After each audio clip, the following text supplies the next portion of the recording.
पण तुम्ही इथपर्यंत मला आशीर्वाद देतात म्हणजे मी तुझा देव नव्हे. हो तुमची पूजा मी काय करू? काय गरज आहे मला? म्हणजे माझी भक्ती करत नव्हती. तुझी भक्ती का करू मी? एकनिष्ठतेने ज्या देवाची भक्ती करत आहे तोच माझा देव शिवशंभू. शबास. त्या स्मशान वैराग्याची भक्ती कर. माझ्यासाठी माझा देवच आहे. त्याची भक्ती करतात मूर्ख आहेस तू. का म्हणून? स्मशान वैरागी तो. त्या स्मशान वैरागाची भक्ती करणं म्हणजे मूर्खपणा आहे.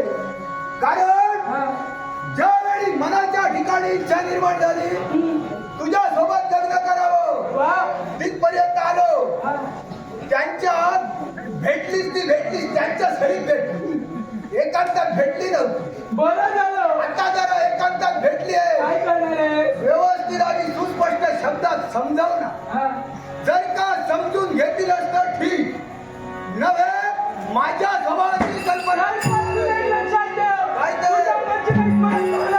आणि एक लक्षात ठेव कोणत्या मानवाने कोणत्या देवाची भक्ती करावी हे प्रत्येक मनावर आहे. आणि हे सांगणारा तू अजून कोण आहे? कोण आहेस तू? तुझ्या नेत्रानं पाहिलं त्या देवतांची काय स्थिती केली आहे. माझ्या जरा पुढे बोलताना विचार करून काय करणार आहे?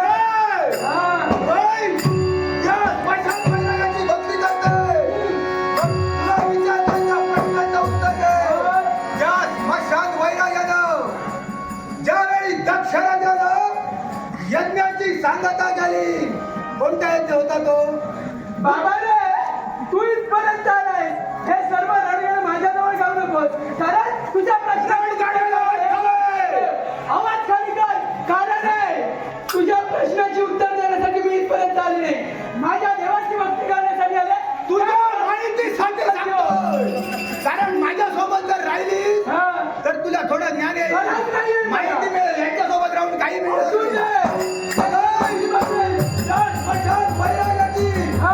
ज्यावेळी दक्षानं यज्ञाला दिलं, त्यावेळी त्याची कन्या म्हणजे दक्षायणी हिला त्याच्यासाठी आमंत्रण दिलं नाही, पण त्यावेळी त्या दक्षायणीनं शंभूच्या मनात दक्षिणा देखील तिथपर्यंत गेली, पण त्यावेळी तिचा अपमान झालं.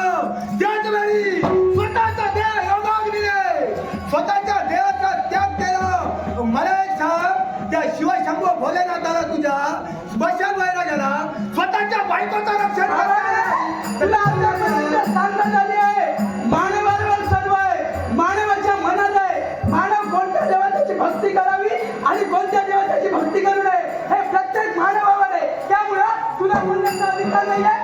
आल्यापासून हे वाक्य ऐकून ऐकून मला कंटाळा आला. मग ऐकू नको. माझ्या मनात इच्छा